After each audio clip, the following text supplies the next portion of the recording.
Welcome to Waterstones. Thank you very much for having me. Well, it's great to have you over here from the States. We have a new story collection, Days of Awe. That's right. I actually first read your writing in a story collection, Things You Should Know. But the funny thing too is that there are a couple of the characters that were in that book that are in this book. Yes. And so I like that. I mean, there's a relationship of all of the collections of stories to each other. Why did you write those two stories with the same set of characters? Why did you want to I don't know. Back with the first collection of stories, Safety of Objects, there was the story Chunky and Heat, which really sort of grew into being this character of Cheryl. And I think it's interesting that I probably wrote that almost 30 years ago, and it's taken me 30 years to cover probably 7 years in her life. And really the cycle of Cheryl in Chunky and Heat, and then the two stories in Things You Should Know, which are Raft and Water Floating, and the weather outside is sunny and bright with this shapeshifter, which I actually wrote for Rachel Whiteread. Then in this collection are Hello Everybody and She Got Away, and it really is about Cheryl growing up and trying to sort of figure out how does one achieve autonomy and leave home and become an independent person. And told in your own inimitable way, because of course Apparently, it's exactly. But you always have this sort of way of finding an image or a feeling which is very, very different. Right.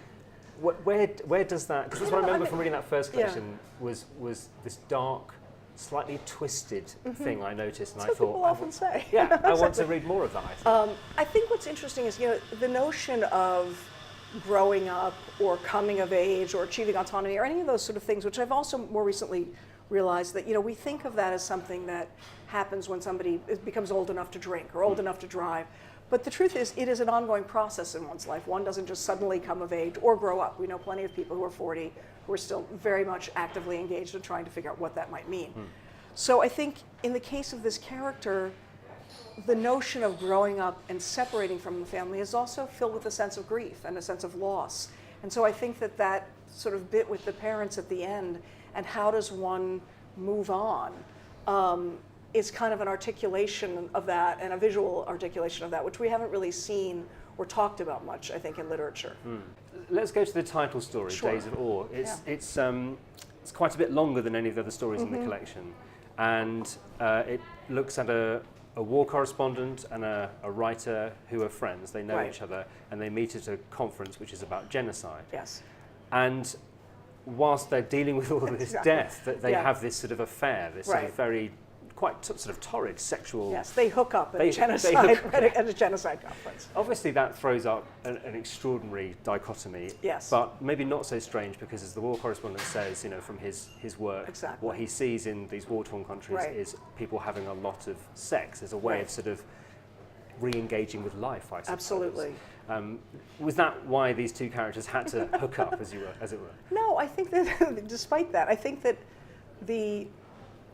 they were friends, and I think that some sense of attraction was always there. But the hooking up is part of how do you move the past into the present and into the future, and by that I mean sort of historical past. So part of the genocide conference is looking at multi-generational trauma and the way in which these characters go on this sort of odd sort of apple-picking adventure and drift back in time really into the language and the lives of their grandparents and great-grandparents and bring that forward. So I think there's that element of it, and that the sex piece of it, absolutely, in times of duress and when people were in the fallout shelters, they absolutely were. They didn't call it hooking up, but there was a lot going on. And I think it was very much about feeling alive. And then funny enough, because this story refers to these 10 days in the Jewish religion between the high holidays, I felt like I didn't know enough about it personally, so I had to ask a couple of rabbis, is this okay? And the rabbis they called in, a lot of sex in this story. And I felt so embarrassed, and they go, but that's a good thing. Okay. Because apparently in the Jewish religion, it's considered like a good thing to do to have sex on the Sabbath, because that is your day of rest, and apparently fornication. And also that it is very much a life-affirming thing. So it was a funny sort of TMI from the rabbis. I'm like, oh, no, like, don't tell me about it. But so that's definitely an element in the story, yeah. It's that these two people very much connect and they're very honest with each other about what they need and what they want from each other. Right. You do that quite a lot in your stories, where the sort of the veneer of respectability or society, whatever it might be, is just sort of torn, and you try to expose something underneath. Is that I was going to say, is that a very American thing? And I don't mean that sort of, there's a slightly different thing between the American and English sensibilities about decorum or how we present ourselves, but you are often just trying to show what's underneath, aren't you? I think it's more than sort of something about a per country idea, but more about the sort of splits between our public and private lives and the ways in which we all have sort of a sense of how we present ourselves, how we want to be seen. I think all of the internet world has added to that, because now we sometimes have avatars of like, oh, this is who I am on Tinder, and this is who I am in this place. And so there really is often a split between who we are privately to ourselves and who we are publicly. And then what I'm often writing about is, in a way, some of the sense of disappointment between how one wishes one would be and how one really is. You know, they talk about all these young people who find Facebook incredibly depressing and basically have been known to kill themselves because other people's feeds are so it's like, my life is just great. And there is that sense of how one is marketing oneself ostensibly to your own friends in these ways of like, here I was having this lovely drink, and there's nobody just sitting at home like, oh my God, I don't know what's going to happen to me. One story that felt to me to tap into something which is, I think, very specifically American was a prize for every player. Yes. A story in which a family go ostensibly just on a shopping trip to the supermarket. What I particularly liked was the bit at the end where the father of the family, after making a particularly kind of good speech in front of a bank of TVs, suddenly the people start to gather around him and they suggest that he'd be a great presidential candidate. Exactly.